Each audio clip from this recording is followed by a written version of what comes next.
Hello guys, this is Scarlett and for today's video, sasamahan nyo kaming i-explore ang isang public cemetery na 100 years nang nakatayo na matatagpuan dito sa May Cavite.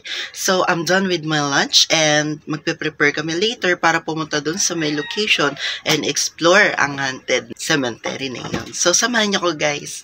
So guys, paalis na kami dito sa bahay.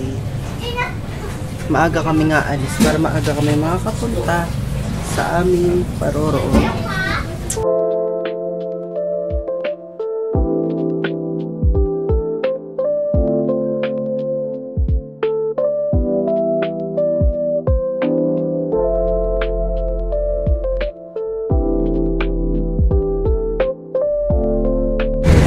Guys, nandito na kami. Ulitin mo. Ayoko, ikakat na lang. Guys, nandito na kami.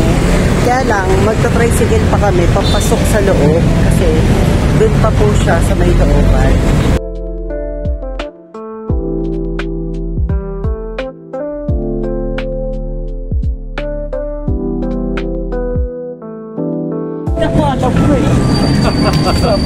Hello. Hi! Hello, saan kayo?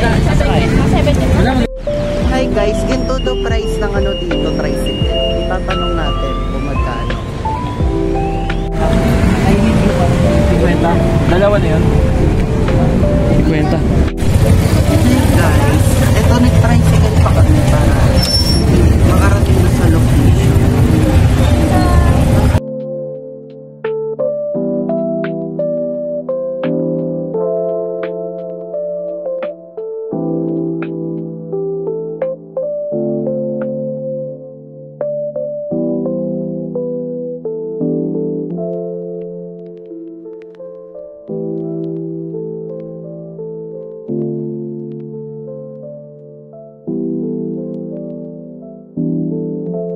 Dito guys sa may Imos, Cavite.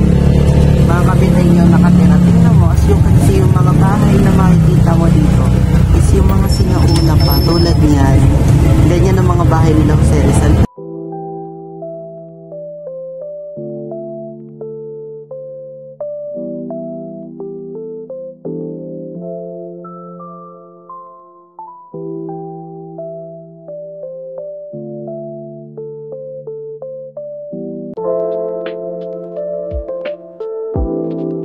Ito pa guys, oh, ancestral house. Siguro matagal na rin to, mga 1950 pababa ang tinayo itong mga bahay nito. Pero most, parang mga abandoned na rin.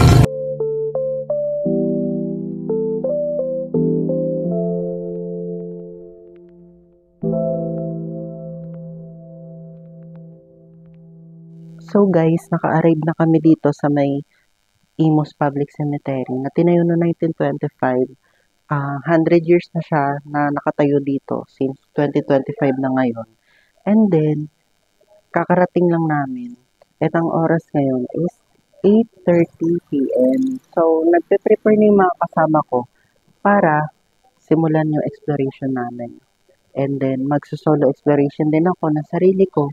So, titingnan natin kung totoo ba yung mga nagpaparamdam dito. Kasi guys, tapon na ng patay daw to noon. And then, ang dilim. Tingnan nyo naman. Nasaan ako? Puntod. So, yan. Ganyan siya katahimik dito. Oh, as you can see, as you can hear, ako lang mag-isa dito na nag-i-intro. So, medyo creepy. Okay naman yung experience. Pakiramdam. And, iba lang yung vibes niya. Since luma na nga siya. Pero, well-operated pa din. Hindi naman siya abandoned na cemetery. Nag-work pa rin siya na nag-ooperate pa rin. So, samahan nyo kami guys. Hello po ate, ako po si Scarlett. Ano pong pangalan ninyo? Rosita Amorconas po. Ikaw po ate. Si Rosalie. Sila po yung mga caretaker dito sa cemetery dito sa may Imos. Nung tinayo pa noong 1925. So, 100 years anniversary na nung cemetery nung simula nung tinayo ito. So, sila po yung kukwento at sila din po yung may mga patunay patungkol sa mga nararanasan nila dito sa sementeryo na to. Since po na 100 years na po ngayon tong cemetery, may mga kwento-kwento po na may madre daw po dito. Opo. May madre nga daw po dyan sa kabila po. Nakita ni yung matanda pong inalagaan ko. Pamangkin niya yung nakakita, si Merly Pilais. Ngayon, nakita niya, ay yung asawa pala niyang nakakita. Nagkwento naman sa kanya yung asawa niya, kay Merly. Ngayon, madre daw na itim, na nakaganyan, naglalakad. Tapos sabi ni ako, namatay na rin po yon. Ay, saan po kayo pupunta? Ano po ang pupuntahan nyo dyan? Hindi raw naimik, panay lang ang lakad. Tapos, inabangan-bangan niya sa gate doon sa may Yunida kung lalabas uli. Hindi na po lumabas daw yun. Meron din po daw kwento-kwento rito na may mga tinatapon daw pong patay. Ay, upo, nung hindi pa daw po ito simenteryo. Sila, nakakakita, nagkwento sa akin. Ngayon, ang sabi sa akin, Rose, may nakita ko dyan na white lady. Mahanghaba daw ng buhok. Sabi ko, hindi ako makapaniwala. Kasi may nakita na naman siya dito sa may mangga po. Yung may bahay dyan na bakante. Parang galing po kanina Opo, doon. doon. May nakita na naman daw siyang white lady. Sabi ko, totoo ba yung sinasabi mo? Uuwaan niya, Rose. Ayan na niya, ayan na. Sabi ko, nag-ano ako, yung tumayo ang balahibo ko. Anong itsura? Ang habaan niya ng buhok, papunta dito sa atin. Dumiritso na ako, papusok sa loob. Siya, nagpumunta rin sa loob. Sabi ko, nabibiro ka ba? Hindian niya, totoo yung sinasabi ko. Tapos mga ilang buwan, namatay na siya. At dahil sa kwento ni Ate Rosie at Ate Rosalie, ay lalo pa akong nagkaroon ng interes para libutin ang sementeryong ito. Iba't ibang uri ng kwento ang aking napakinggan, katulad ng sinalvage, madre na umaapoy ang muka, at mga white lady na paikot-ikot at nagbabantay sa lugar na ito. Kaya samahan niyo ako libutin ang bahagi ng sementeryong ito na mag-isa at alamin kung totoo ba ang kwento lamang ang mga bumubuhay sa lugar na ito. Ito guys, maganda din to. 8:30 yan. Ito siya sa may likod. Ito, main entrance. Tapatan pala to guys. Oh, kakabugaya beauty ko dito. Mamaya, mahulas tayo dito pag pinakitaan tayo dito. Oh, kalsada siya. Kalsada.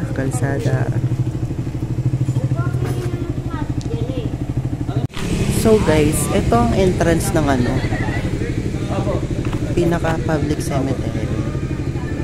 So, nagtatanong sila nanay kung sinushoot daw ba namin or binablog namin yung isang public cemetery. Ito pala ang main entrance niya guys. Pero sa likod ko, cemetery din. Amazing.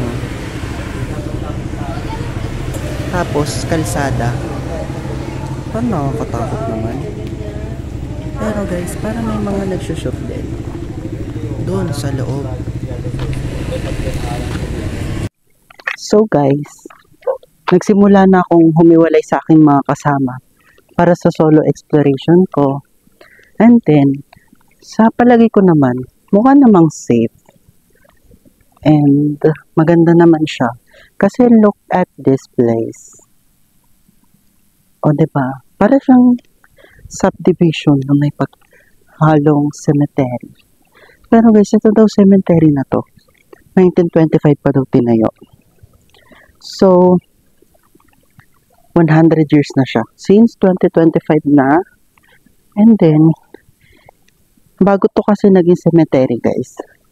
Naging tapunan to ng patay, salvage. Kasi isa talaga ang Cavite sa mga sinasalvage.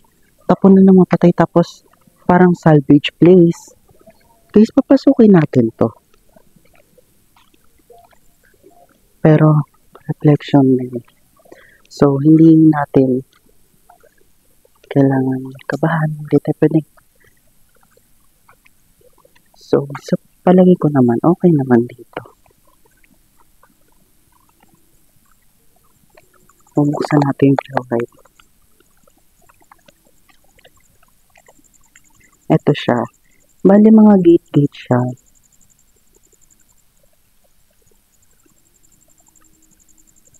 Right? And then, maalikabok siya. Maalikabok siya, nakikita ko sa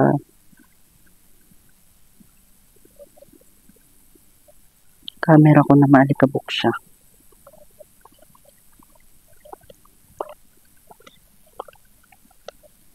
And then, pag pinasok natin to, nandun ang isa kong kasama. At pinagpatuloy natin ang exploration dito. To, puro salamin siya guys. Kaya minsan, kakabahan ka kasi minsan may isip mo. Ayun, may mga lumadalaw pa dito. And, alam nyo ba guys, sabi nila dito, oh my God,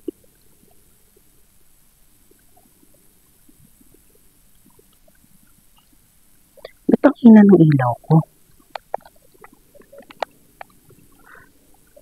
May kumaluskos.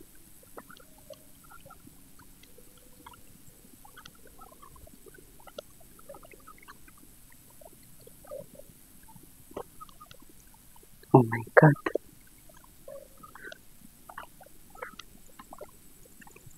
Alam nyo ba? Ito, tingnan nyo, ginagawang lock. Pero mga bahay-bahay siya. Maganda naman yung cemetery dito. Pero nabubulag ako sa flow light ko.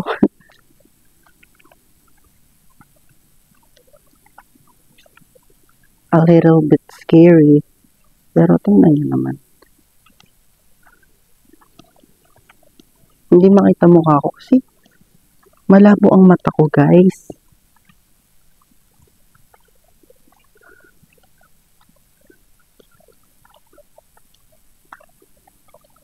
Ito may mga kanto. Halata na nadadalaw pa. Pero okay din. Parang a little bit private cemetery din siya. Dito naman tayo sa may kabilang part guys. Kung saan tinutubuan na ng mga halaman. May tisod ako. May mga bagong dalaw pa. Kung sa cemetery to doon sa may sa amin banda. For sure, wala na yan. Diba?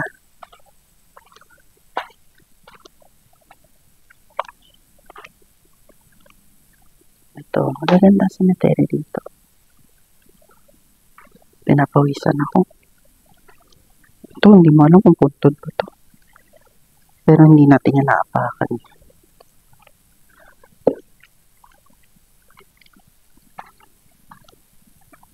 Pawis na pawis ako. Hindi, pero hindi naman ako kinakabahan. Ano lang.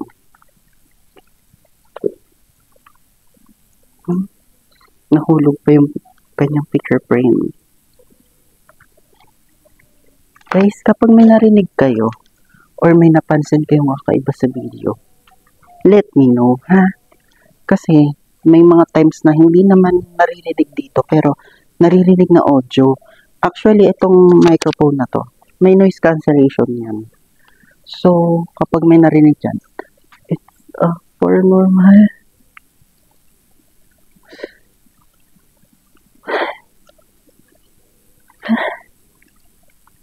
Oh my God. Kasi mga kasama ko. Hindi ko ba kasama yun? Ito, mukhang dulo na to. Oh my God.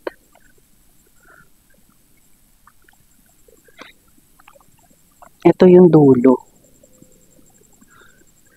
Diyos ko, lumalabas yung taba ng baba ko sa mga ginagawa ko. Hindi ko alam kung tama ba itong ginagawa ko.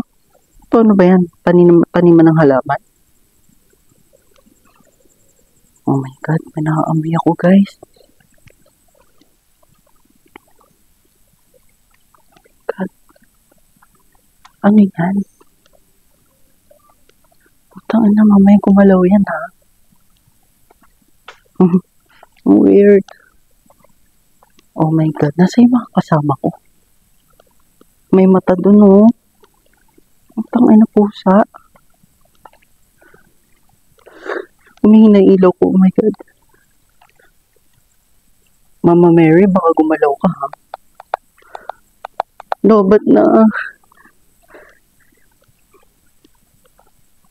Hi Mimi.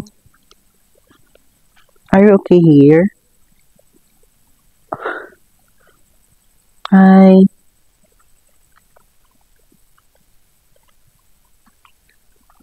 Oh my God. Kinikilabutan ako ng mga oras na ito, kasabay ng pagkasira ng ilaw ko at ng audio ng aking microphone. Nagpapatuloy lang ako sa pag-iikot at hindi ako nagpasindak sa takot.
So yun guys, dito naman, itong part naman ang explore natin. So, hindi ko alam kung mininervyos lang ba ako, kinakabahan, kasi hindi ko na makita yung mga kasama ko. Siguro sobrang layo na nila. To the point na, oh my gosh. Ba't parang ang lamig ng hangin dito. Saan sila? Diyos ko. Tama ba itong pinasok kong solo exploration? Parang hindi ah.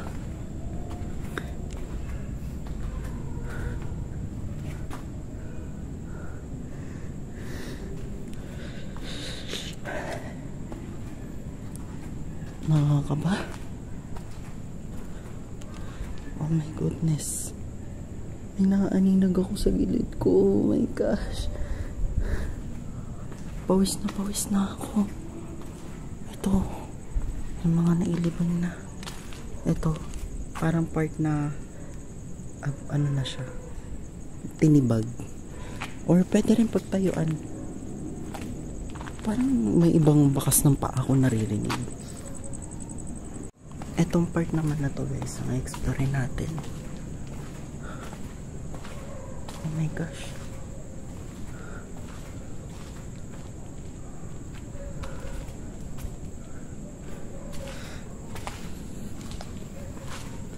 Ito, may mga bagong dalaw. And then, ito, parang matagal nang wala. Pero alam nyo guys, no, kahit na ganon, may peace pa rin. Kasi ganon naman talaga pag namayapa ka na eh. Talagang makakaranas ka na ng peace, ng ginhawa. So later magpa-paranormal experiment kami kung may magpaparamdam ba sa amin. At the same time, kung may gusto bang makipag-usap sa amin na mga ligaw na kaluluwa, mga kaluluwang hindi matahimik.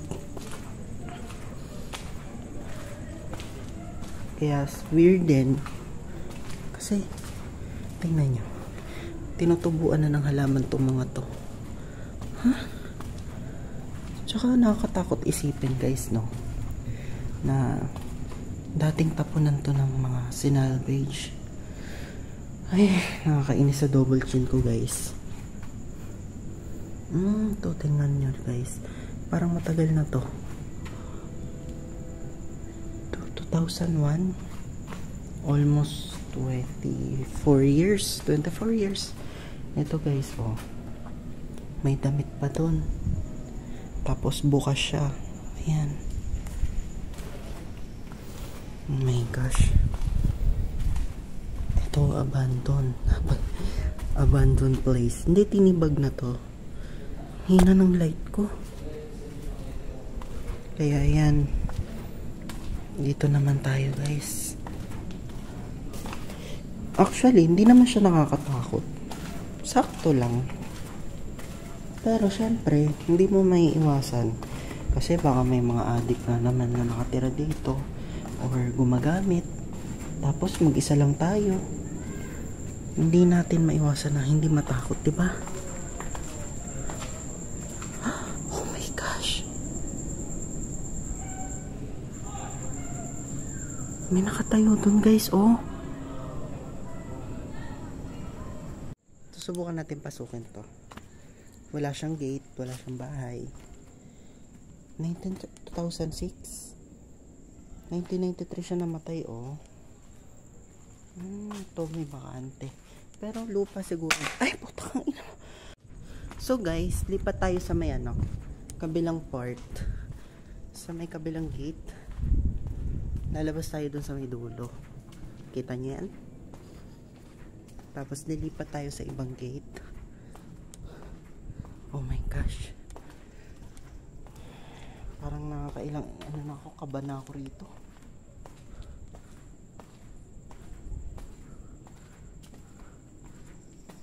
Weird, a little bit weird, pero magaganda naman.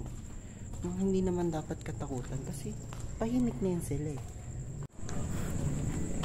Dito tayo sa kabilang part guys.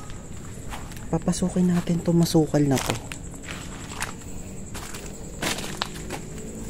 Nakakatakot, pero mga baby ang nakalibing dito. Mga 2018. So kung nabubuhay sila, 7 years old na sila. Rest in peace sa inyo mga angels. Ay po, okay ng ina. Kakapasok lang natin dito sa kabilang side, pero parang mas masukal na to. Ay putik yan. Mas nakakatakot dito. Parang may nagtatawanan.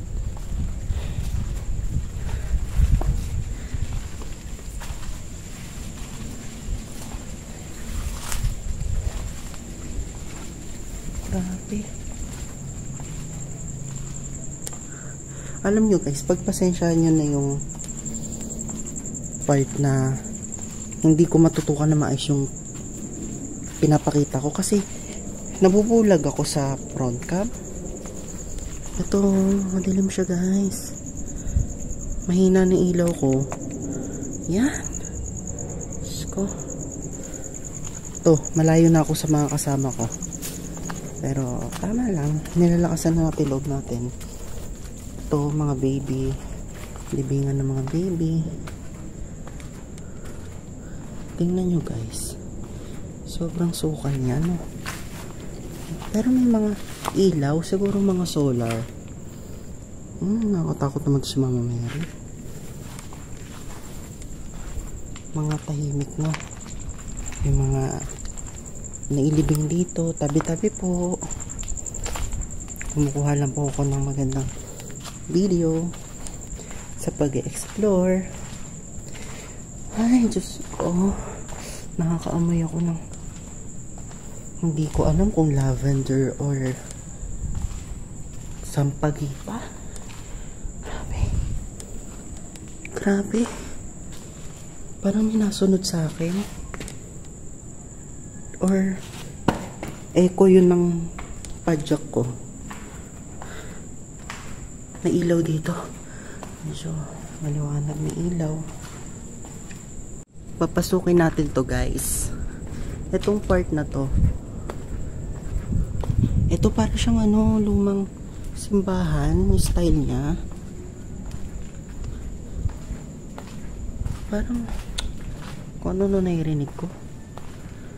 Alam niyo, guys, kung mag-comment kayo below kung may naririnig kayong kakaiba. Kasi dito, hindi naman masyadong naririnig. Pero, well, nag-e-edit kasi doon ko naririnig lahat.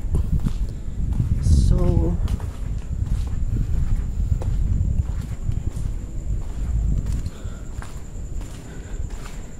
susubukan kong dito dumaan.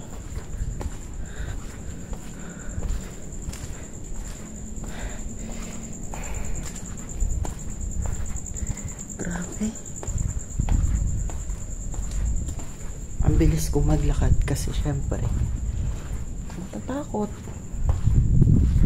Ang hangin dito. Tapos may kakaiba pa ako naririnig. Diyos ko. Ano ka naman to? May kinakaulan yung aso. Hindi ko alam kung saan. Parang dito.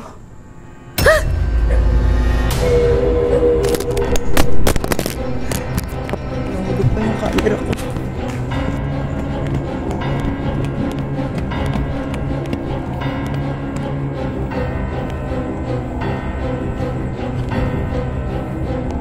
So yun guys, nahulog yung camera na ginagamit ko.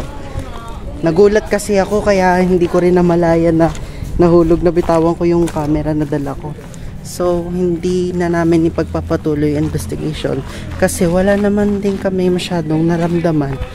Siguro dahil nasa peace na rin sila. Kaya patuloy na rin kaming umuwi. At hindi na pinagpatuloy ang aming investigation para ng investigation. So guys, dito na nagtatapos. I hope subscribe nyo ako.